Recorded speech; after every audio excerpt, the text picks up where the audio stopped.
কই গো গিন্নি, ঘর থেকে আমার জালটা নিয়ে এসো তো।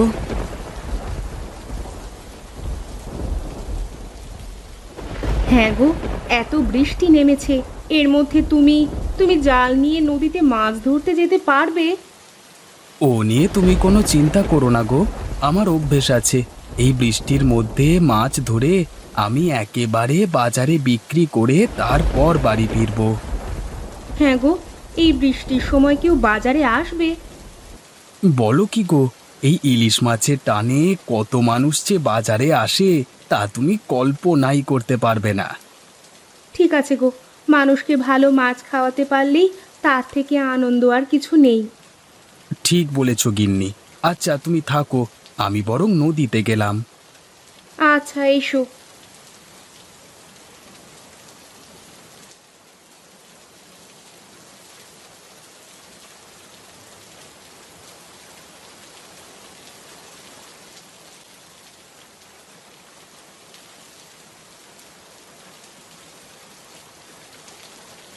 আরে গোপাল, তোমার এতক্ষণে আসবার সময় হলো? আরে এইদিকে যে আমার মাছ ধরা শেষ হতে চললো। হ্যাঁ, তোমার মতো কি আমি পারি কানাইদা? আমি ছোটখাটো মানুষ, আমি ওই 10-12টা মাছ ধরে বিক্রি করতে পারলি অনেক। সেই আর কি। এই সকাল সকাল এলে তো তুমি মাছ পাবে, তাই না? আমি সেই সকাল থেকে এসে বৃষ্টির মধ্যে ভিজে ভিজে এত মাছ ধরেছি। এখন আমি এগুলো বাজারে বিক্রি করে ভালো লাভ কামিয়ে নেব। হ্যাঁ হ্যাঁ। ঠিক আছে কানাইদা, তুমি চলো। হ্যাঁ, আমি কয়েকটা মাছ ধরে নিই। বেশি বৃষ্টিতে ভিজলে আবার শরীর খারাপ করে যাবে। তুমি তো জানো কানাইদা, আমার শরীর তোমার মতো অত শক্তপোক্ত না। ঠিক আছে ঠিক আছে গোপাল, হ্যাঁ তাহলে আমি এগুলাম। তুমি বরং মাছ ধরে নিয়ে এসো, কেমন? হ্যাঁ ঠিক আছে।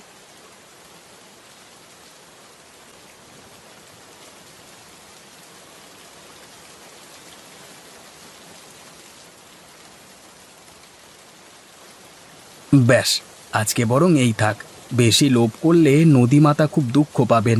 যাই, এবার এগুলো বাজারে বিক্রি করে যা লাভ হবে তাই নিয়ে বাড়িতে চলে যাই।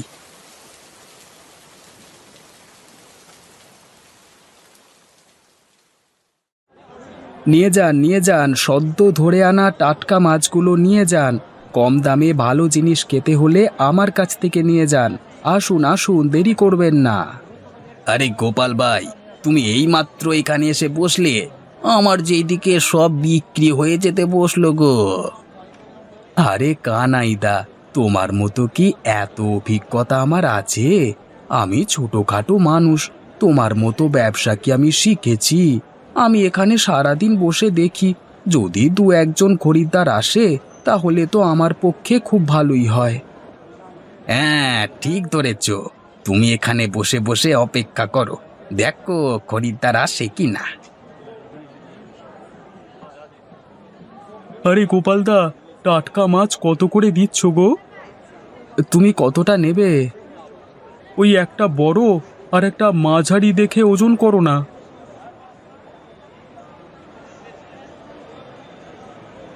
দাদা, তোমার 180 টাকা হয়েছে। আরে দাদা, এত সাশ্রয়ে পেয়ে গেলাম। আমি কল্পনাও করতে পারিনি যে এত কম দামে টাটকা টাটকা মাছগুলো পেয়ে যাব। দাদা, লাভ করাটা আমার লক্ষ্য নয়, মানুষকে কম দামে ভালো জিনিস খাওয়ানোটাই আমার প্রধান লক্ষ্য। এই যে তোমার মুখে হাসি ফুটলো, এতেই আমি খুশি। বাবা, কত কিছু দেখলাম জীবনে, দেখবো এরকম লাভ না করে তুমি কতদিন তোমার সংসার চালাও। তা মাছ কত করে দিচ্ছ? মাছে প্রতি কেজি 250 টাকা করে। বলো কি গো, এত দাম মাছের? এর থেকে তো মাংস কিনে খাওয়া ভালো। হ্যাঁ, এই বৃষ্টির পানিতে ভিজে ভিজে আমাদের যে মাছ ধরে আনতে হচ্ছে সেই গভীর নদী থেকে, সেটা দেখুন, আমাদের কষ্টটা একটু বুঝুন। তাই জন্যই তো মাছের এত দাম। আচ্ছা তুমি দাঁড়াও, আমি অন্য বিক্রেতাকে একবার জিজ্ঞাসা করে দেখি। কি গো ভাই, তা তুমি মাছ কত করে বিক্রি করছো? আমার কাছে প্রতি কেজি 150 টাকা করে। বলো কি গো, 100 টাকা কম? তা মাছ ভালো হবে তো? মানে পচা টচা হবে না তো? না বাবু, এই বৃষ্টির দিনে আমি নিজে হাতে মাছ নদী থেকে ধরে এনেছি। আপনি বাড়ি নিয়ে যেয়ে খেয়ে দেখুন, যদি ভালো না লাগে তাহলে আপনার টাকা আমি ফেরত দিয়ে দেব।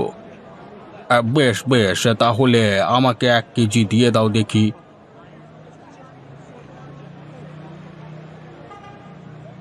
আচ্ছা গোপাল, তোকে আমি দেখে নেব। তুই নিজেকে বিরাট মহান ভাবিস তাই না? আজকে রাতেই তোর একটা ব্যবস্থা আমি করব, দাঁড়া।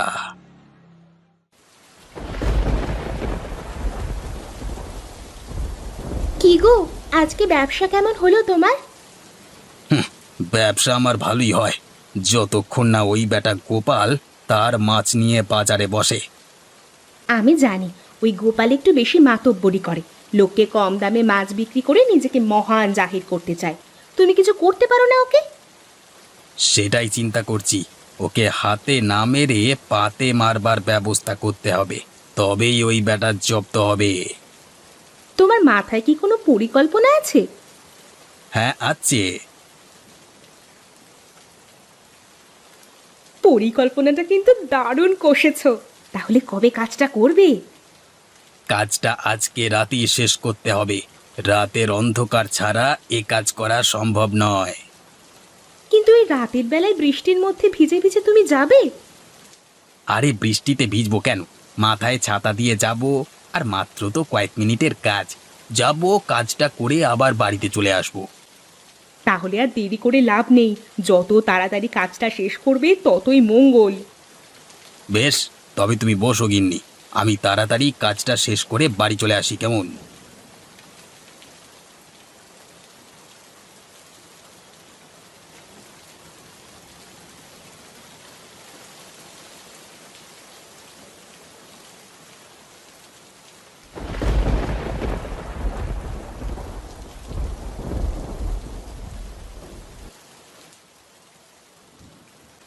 হায় হায় হায়, এ আমার কি সর্বনাশ হলো! আমার ডিঙি নৌকাটা কোথায় গেল? এখন আমি কি করে মাছ ধরতে যাব?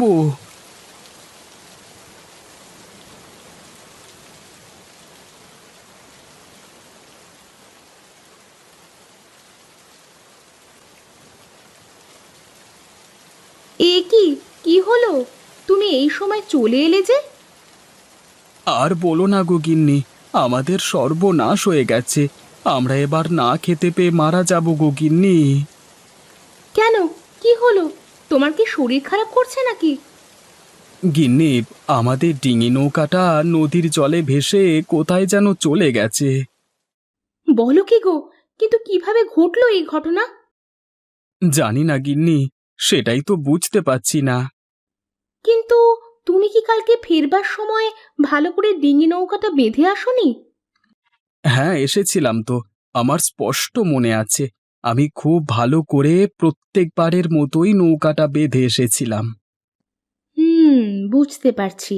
তার মানে এটা কারো চক্রান্ত হতে পারে, যে তোমার একদমই ভালো চায় না। কিন্তু সে কে হতে পারে? তোমার কি কোনো শত্রু আছে?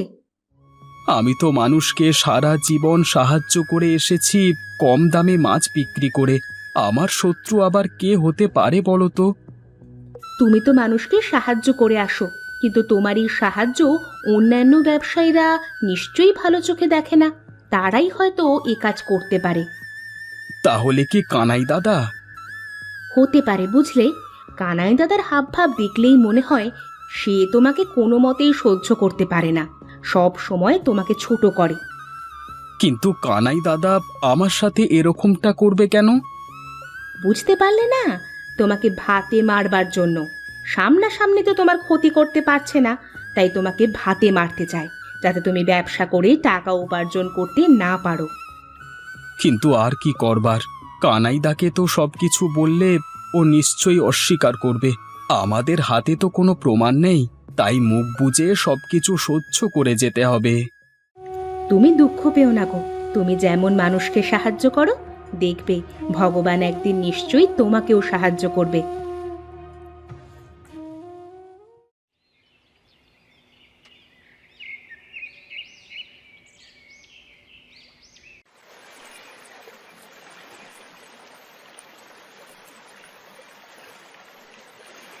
গোপাল ভাই ঘরে আছো? ঘরে আছো গোপাল ভাই? আপনি কি গোপাল বাবু? হ্যাঁ, আমি গোপাল বাবু। বলবার দরকার নেই, আমি একজন সাধারণ মানুষ। আমি শহর থেকে এলাম। আমি একজন বড় মৎস্য ব্যবসায়ী। লোকমুখে আপনার কথাটা শুনলাম। আমার আপনার সঙ্গে কিছু কথা আছে। আপনি ঘরে উঠে আসুন না। না না, ঘরে যাওয়ার সময় নেই। লোকমুখে শুনলাম আপনি নাকি খুব সুন্দর মাছ ধরতে পারেন, তাই আপনার কাছে এলাম। আসলে আমার প্রতিদিন প্রায় 1 কুইন্টাল মতো মাছ লাগবে। সেটা কি আপনি ধরে দিতে পারবেন? আমি যথেষ্ট টাকা আপনাকে দেব। আসলে হয়েছে কি বাবু, আমার নৌকাটা কালকে রাতে নদীর স্রোতে ভেসে গেছে, তাই আমার কাছে কোনো ডিঙি নৌকা নেই এখন। ও নিয়ে আপনাকে চিন্তা করতে হবে না। আমার লোক প্রতিদিন আপনাকে নিয়ে যাবে, আবার প্রতিদিন কাজ শেষে আপনাকে বাড়ি দিয়ে যাবে। আপনি শুধু আমার লোকের সঙ্গে গিয়ে মাছগুলো ধরে দেবেন। কি পারবেন তো? তাহলে তো খুব ভালোই হয়। বেশ, আপনি তবে এই টাকা কটা ধরুন। এদের সর্বমোট 25,000 টাকা আছে। আপনি কাল থেকে আমাদের সাথে ব্যবসা শুরু করবেন। টাকা পয়সা নিয়ে আপনার কোনো চিন্তা নেই। ওগো, দেখলে তো, আমি বলেছিলাম না, তুমি যেমন মানুষের সাহায্য করো, তেমনি ভগবান তোমাকে সাহায্য নিশ্চয়ই করবেন। হ্যাঁ গিন্নি, তুমি ঠিকই বলেছ।